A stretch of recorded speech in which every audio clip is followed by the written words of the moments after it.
Kama Son Excellence anamaliza kusema, sisi tunatoka Amerika na kuna mmoja ambao wanatoka Lubumbashi wanaishi kwa nchi yetu.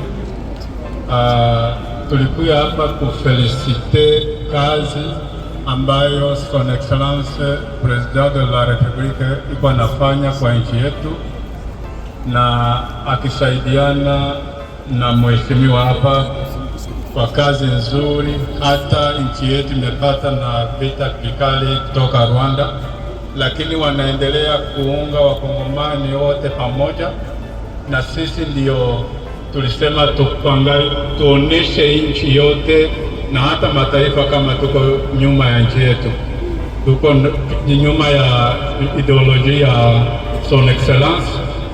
Na tulipenda tena kushukuru nchi ya Burundi kwa jinsi imeungana mkono na nchi yetu kupiganisha adui, na tuna amani kama watashinda. Ndio hiyo, tunapongeza watu wote na pole sana kwa vitu ambavyo vimewakumba, na tunajua kama tutashinda hivi vitu. Hao wote ambao wanashimama mbele yenu ni grupe ya Wanyamulenge, wanaungana kwa organization ambayo inaitwa BGA Banyamulenge Global Advocacy, na tulisimama kusema tuungane mkono nyuma ya nchi yetu. Asante sana.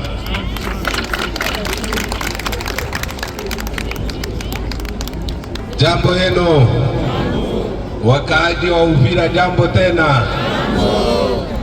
Kwanza tunasema shukurani kwa wakaaji wa Uvira. Kuna kitendo ambayo imepatikana hapa nyuma.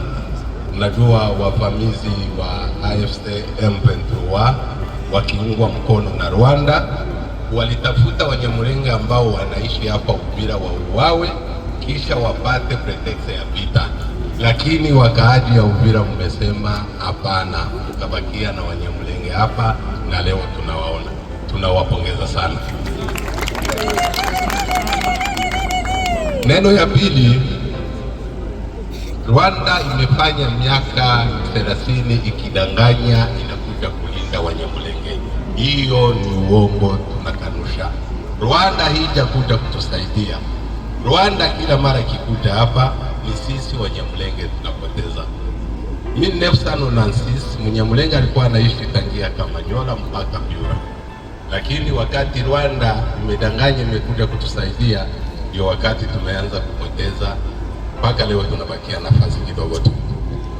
Tukasema hatuwezi kubali uongo wa Rwanda iendelee kudanganya dunia mzima ikisema inakuja kuwalinda Wanyamulenge.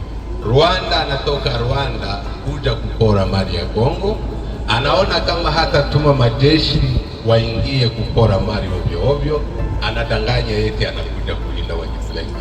Lakini niwaambie ukweli, Kagame hana ndugu. Ndugu yake ni yule ambaye anamsaidia kupora mali ya Kongo. Akuwe Muhutu, akuwe Mtusi, akuwe Nanga, akuwe Bisimwa, ule ndio ndugu yake. Lakini mwenye anasema hataki kutumika na Kagame atauawa. Tunasema shukurani, tumepata rais wa mzuri wa kuunganisha Wakongomani. Rais wetu Felix Tshisekedi anaunganisha Wakongomani wote kwa umoja. Lazima Wakongomani sisi wote tusimame, tumuunge mkono, tujenge nchi yetu. Nchi yetu imerudia nyuma sana, hatuna barabara, hatuna nini. Lakini wakati Felix alianza kutengeneza barabara, na ndio wakati Rwanda imemwanzisha vita. Lakini niwaambie ukweli, Wafulero, Wabembe, Wanyamulenge, Wanyindu, Washi, Warega, tukiungana sisi wote, Rwanda haiwezi ikatushinda. Nishukuru tena liwali wa jimbo, naye anafanya kazi ngumu ya kuunganisha Wakongomani. Hivi Uvira tunaiona iko na security. Tumewaona Wanyamulenge wakitembea kwa pikipiki, tunawaona wengine wakikaa hapo. Wamedanganya ulimwengu eti Mnyamulenge hawezi tembea Uvira. Tumekuja kuonesha dunia mzima kama Uvira tutatembea, Baraka tutatembea, Fizi tutatembea, na Minembwe. Niwaambie kama hao wakaaji ya Minembwe ni watu wameshikwa mateka na AFC M23. AFC M23 na Rwanda wanajua wakipoteza Minembwe, wanapoteza pretext, hawatadanganya tena dunia eti wanakuja huko. Tumeomba serikali, tumeomba governor waliberea watu wa Minembwe na kisha tuishi kwa amani. Asante sana.